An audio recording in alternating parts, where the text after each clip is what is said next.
سورہ آل عمران آیت نمبر 181 میں اللہ پاک فرماتے ہیں، بے شک اللہ نے ان لوگوں کی بات سن لی ہے جو کہتے ہیں کہ اللہ محتاج ہے۔ معاذ اللہ، اللہ محتاج نہیں ہے، اور وہ کہتے ہیں کہ اللہ محتاج ہے اور ہم غنی ہیں۔ کیا بیوقوفی کی بات ہے۔ اب ہم ان کی ساری باتیں اور ان کا انبیاء کو ناحق قتل کرنا بھی لکھ رہے ہیں، اور روز قیامت فرمائیں گے کہ اب تم جلا ڈالنے والے عذاب کا مزہ چکو۔ آیت نمبر 182 میں اللہ پاک فرماتے ہیں، اور یہ ان اعمال کا بدلہ ہے جو تمہارے ہاتھ خود آگے بھیج چکے ہیں، اور بے شک اللہ بندوں پر ظلم کرنے والا نہیں ہے۔ آیت نمبر 183 میں اللہ پاک فرماتے ہیں، جو لوگ یعنی یہود ہیلا بہانہ کرتے ہیں، ہیلا جوئی کے طور پر یہ کہتے ہیں کہ اللہ نے ہمیں یہ حکم بھیجا تھا کہ ہم کسی پیغمبر پر ایمان نہ لائیں جب تک وہ اپنی رسالت کے ثبوت میں ایسی قربانی نہ لائے جسے آگ آ کر کھا جائے۔ آپ ان سے فرماتے ہیں، بے شک مجھ سے پہلے بہت سے رسول واضح ایویڈنسز نشانیاں لے کر آئے، اور اس نشانی کے ساتھ بھی آئے جو تم کہہ رہے ہو، تو تم اس کے باوجود تم نے انہیں شہید کیوں کیا اگر تم اتنے ہی سچے ہو؟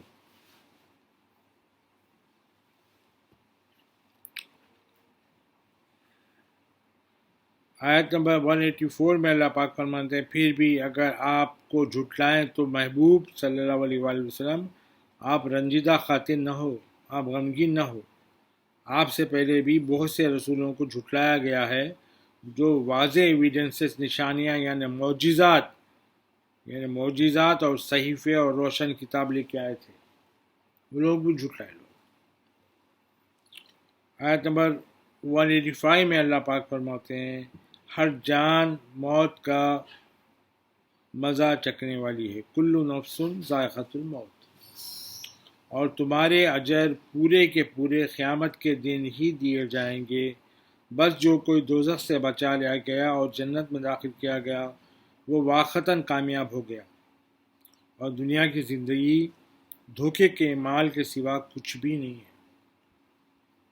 وما حیات الدنیا الا متاع الغرور۔ آیت نمبر 186 میں اللہ پاک فرماتے ہیں،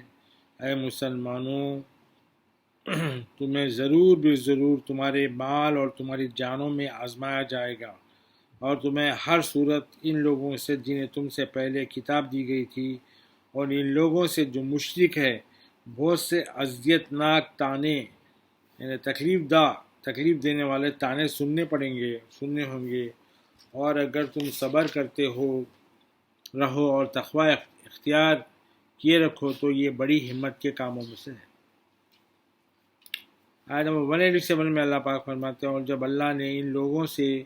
پکا یعنی پختہ وعدہ لیا جنہیں کتاب دی گئی تھی تو کہ تم ضرور اس سے لوگوں سے صاف صاف بیان کرو، اور جو کچھ اس میں بیان ہوا ہے اسے نہیں چھپاؤ گے، تو انہوں نے اس وعدے کو پس پشت یعنی پیٹھ کے پیچھے ڈال دیا، اور اس کے بدلے تھوڑی سی قیمت وصول کر لی، سو یہ ان کی بہت بری خریداری ہے۔ آیت نمبر 188 میں اللہ پاک فرماتے ہیں، آپ ایسے لوگوں کو ہرگز نجات پانے والا خیال نہ کریں۔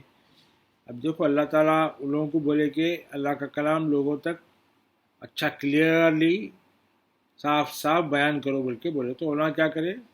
تھوڑے سے پیسے لے کے وہ پیچھے ڈال دیے۔ اپنے لیے بھی وہ حکم ہے کہ اللہ کا کلام لوگوں کو صاف بیان کرنا اپنا بھی ذمہ داری ہے۔ اگر ہم ایسا نہ کریں گے تو پھر جو آگے کہا جا رہا ہے ان کے ساتھ ویسا ہمارے ساتھ بھی ہوگا۔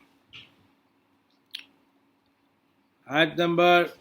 188 میں آپ صلی اللہ علیہ وآلہ وسلم ایسے لوگوں کو ہرگز نجات پانے والا خیال نہ کریں جو اپنی کارستانیوں پر خوش ہو رہے ہیں، اپنے کاموں پر، ان کی حرکتوں پر خوش ہو رہے ہیں،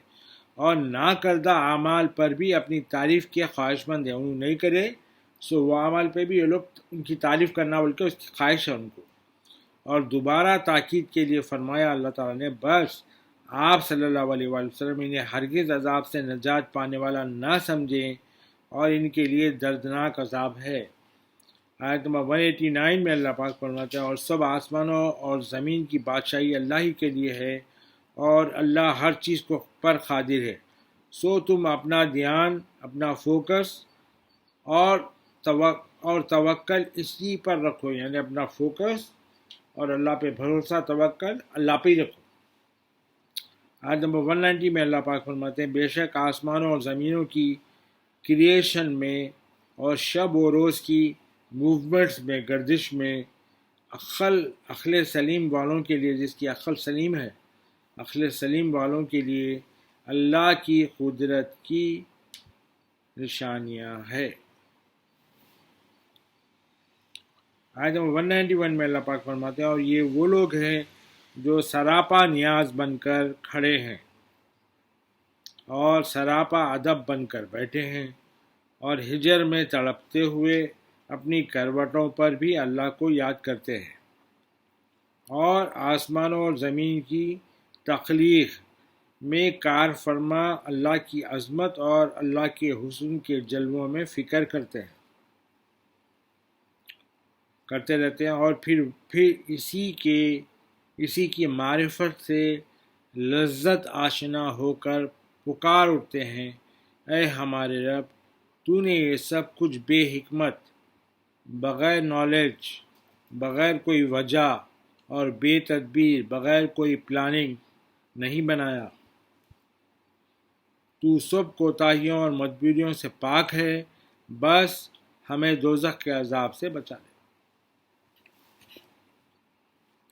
آیت نمبر 192 میں اللہ پاک فرماتے ہیں اے ہمارے رب، بے شک تو جسے دوزخ میں ڈال دے تو اسے واقعتاً رسوا کر دیا،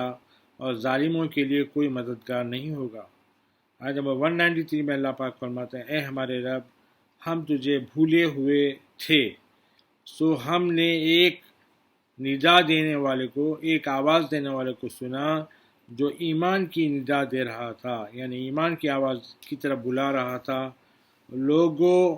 کہہ رہا تھا کہ لوگوں اپنے رب پر ایمان لاؤ، تو ہم ایمان لے آئے۔ اے ہمارے رب، اب ہمارے گناہ بخش دے اور ہماری خطاؤں کو ہمارے اعمال نامے سے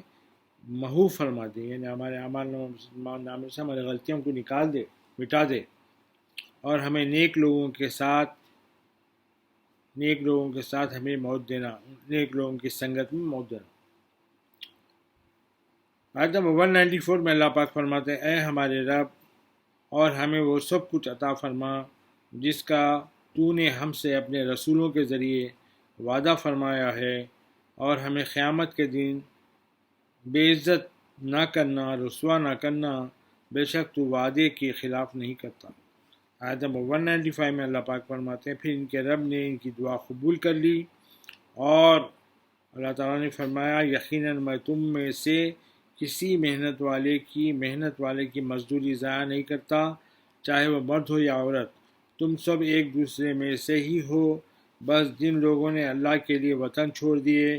اور اللہ کی وجہ سے اپنے گھروں سے نکال دیے گئے اور اللہ کی راہ میں ستائے گئے اور اللہ کی خاطر لڑے اور مارے گئے، تو میں ضرور ان کے گناہ ان کے اعمال نامے سے مٹا دوں گا، اور انہیں یقیناً ان جنتوں میں داخل کروں گا جن کے نیچے نہریں بہتی ہوں گی۔ یہ اللہ کے پاس سے اجر ہے، یہ اللہ کے حضور سے اجر ہے، اور اللہ ہی کے پاس اس سے بھی بڑا، اس سے بھی بہتر اجر ہے۔ آیت نمبر 196 میں اللہ پاک فرماتے ہیں اے اللہ کے بندے، کافروں کا شہروں میں عیش و عشرت کے ساتھ گھومنا پھرنا تجھے کسی دھوکے میں نہ ڈال دے۔ اب کوئی دیکھتا ہے کہ کافران جو نا شہروں میں گھوم رہے پھر رہے ہیں، عیش و عشرت میں ہے، تو دھوکے میں آ جاتا ہے، یہ لوگوں کو کیسا اتنا سب کچھ مل رہا بول کے، تو اللہ پاک بول رہے ہیں ان سے دھوکے میں نہ پڑنا۔ اور آیت نمبر 197 میں اللہ پاک فرماتے ہیں یہ تھوڑی سی چند دنوں کی کمال ہے، چند دنوں کی تھوڑی یہ ان کے لیے متاع ہے، پھر ان کا ٹھکانہ دوزخ ہوگا اور وہ بہت ہی برا ٹھکانہ ہے۔ آیت نمبر 198 میں اللہ پاک فرماتے ہیں لیکن جو لوگ اپنے رب سے ڈرتے ہیں اور ان کے لیے بہشتیں ہیں، جنتیں ہیں جن کے نیچے نہریں بہہ رہی ہے، وہ ان میں ہمیشہ رہنے والے، اللہ کے پاس سے ان کی مہمانی ہے، اللہ کے پاس ان کی مہمانی ہے، اور پھر اس کا حریم قریب جلوہ حسن و نعمت و وصال الغرض جو کچھ بھی اللہ کے پاس ہے وہ نیک لوگوں کے لیے بہت ہی اچھا ہے۔ آیت نمبر 199 میں اللہ پاک فرماتے ہیں، بے شک کچھ اہل کتاب ایسے بھی ہیں جو اللہ پر ایمان رکھتے ہیں اور اللہ کی کتاب پر بھی ایمان لاتے ہیں جو تمہاری طرف نازل کی گئی ہے اور جو ان کی طرف نازل کی گئی ہے، اور ان کے دل اللہ کے سامنے جھکے رہتے ہیں اور اللہ کی آیتوں کے بدلے خلیل دام وصول نہیں کرتے۔ یہ لوگ اللہ کی آیتوں کا سودا نہیں کرتے، یہ وہ لوگ ہیں جن کا اجر ان کے رب کے پاس ہے، بے شک اللہ حساب میں جلدی فرمانے والا ہے۔ آیت نمبر 200 میں اللہ پاک فرماتے ہیں، اے ایمان والو صبر کرو اور مضبوطی کے ساتھ رہو، ثابت قدمی میں دشمن سے بھی زیادہ محنت کرو، یعنی مضبوط رہو، ثابت قدم جمے ہوئے رہو، اور دشمن سے بھی زیادہ محنت تم نہ کرو، اور جہاد کے لیے خوب مستعد رہو، یعنی خوب تیار رہو، اور ہمیشہ اللہ کا تقوی قائم رکھو تاکہ تم کامیاب ہو سکو۔